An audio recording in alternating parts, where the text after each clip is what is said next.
woman came out of her house and saw 3 old men with long white beards sitting in her front yard. She did not recognize them.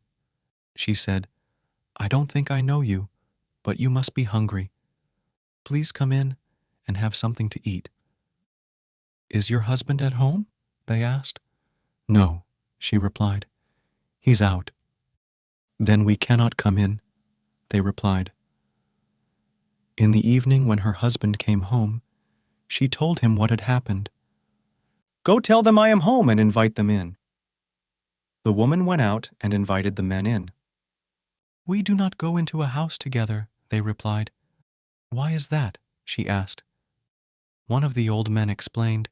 "His name is Wealth," he said, pointing to one of his friends, and said, pointing to another one, "He is Success, and I am Love." Then he added, "Now go in and discuss with your husband which one of us you want in your home."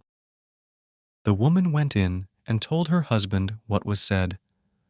Her husband was overjoyed. "How nice," he said. "Since that is the case, let us invite Wealth. Let him come and fill our home with wealth."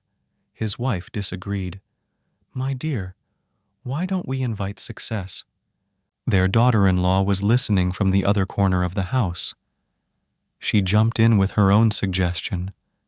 "Would it not be better to invite Love? Our home will then be filled with love." "Let us heed our daughter-in-law's advice," said the husband to his wife. "Go out and invite Love to be our guest." The woman went out and asked the 3 old men, "Which one of you is Love? Please come in and be our guest." Love got up and started walking toward the house. The other 2 also got up and followed him. Surprised, the lady asked Wealth and Success, "I only invited Love, why are you coming in?"